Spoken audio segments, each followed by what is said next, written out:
This is Judy Woodruff again in Washington. We are looking at the hearse carrying the body of Jaqueline Kennedy Onassis make its way alongside the Potomac River. You just saw a shot of the Washington Monument in the background. This is the highway that connects the airport to Arlington National Cemetery. You can see the limousines following along behind. We're told that President Clinton has joined the motorcade and is also making his way. He was among the small group of people, dignitaries, who were there to greet the Kennedy family and others as they arrived at National Airport in Washington. We will be continuing this coverage of the service, the burial service, and I want to say that we're going to be preempting the remainder of Sonia Live. I just wanted to make that point. Now to CNN's John Holloman, who is at the main gate of Arlington National Cemetery. John, you are there where the motorcade is headed, is that right? That's right, Judy. The motorcade actually hasn't arrived here at the memorial gate to Arlington National Cemetery as yet, but people who are behind me and able to look down toward the Lincoln Memorial say they at least see the outriders at the beginning of it, so we anticipate it will be here fairly soon. It's just a matter of timing now until the motorcade carrying the body of Mrs. Onassis comes down this road on its final ride into the cemetery. After it gets here, as we've reported to you, there'll be about a 20-minute ceremony at the gravesite involving members of the Kennedy family and President Clinton. But at this point, the lead vehicles of the motorcade still not visible to us here.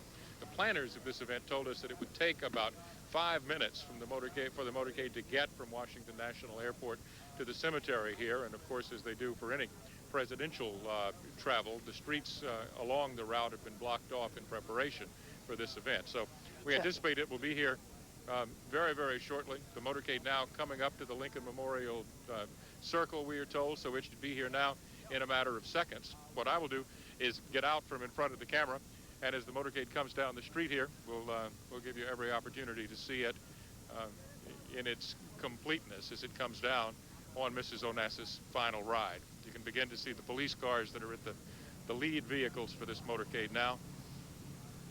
John, that is the Arlington Memorial Bridge behind the motorcade, making its way, as you say, around the circle. Immediately on the other side of that bridge is the Lincoln Memorial, and which is just a few thousand feet from where you see this motorcade, which is coming away from the Potomac River, away from that bridge, toward Arlington Cemetery. Yep, Judy, that's right. The motorcade now passing directly behind our position here as it makes its way into the cemetery. And as you can see, there are many vehicles there, and it's moving by quite rapidly. Stretched limousines, a bus with other members of the official party coming from the airport. And there will be not a large crowd at the grave site, but certainly a crowd of impressive dignitaries, and we're told now we'll be able to see them as they gather there for the graveside service for Mrs. Onassis. And it will be, as you note, John, a private service, a service of people invited by the family, perhaps a few dozen people, if that. As we looked at the motorcade, as funeral motorcades go, that was not a lone motorcade. The people who are coming to this service, to this ceremony, are people who the family specifically wanted to be there. Yeah, exactly. There's some cars now with television camera crews that are coming in to provide the only picture from that location at the gravesite that we'll be able to get. We have cameras that are remote from that location, Judy, as you know, one at the top of the Washington Monument, another set of cameras at the Custis Lee Mansion, which looks over the eternal flame at the Kennedy gravesite.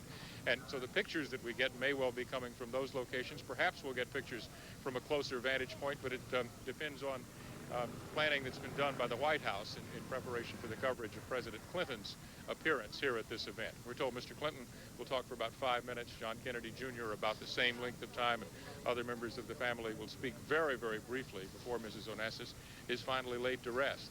The Navy Sea Chanters will also be here today.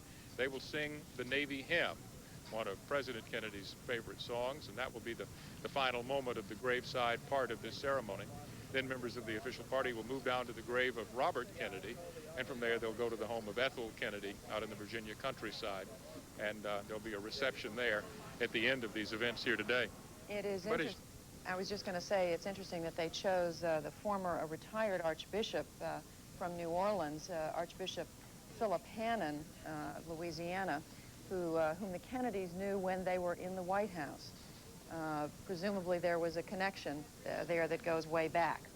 Yep, Archbishop Hannon is, I haven't been able to see him to speak to him about what he's going to say here today, but as you point out, he's got a long connection with the family, and will probably have, as the other people that we've seen and heard here on CNN today during the coverage of this this remarkable series of events, will have personal recollections of Mrs. Onassis to share with the crowd, both at the gravesite and those who are able to watch on television.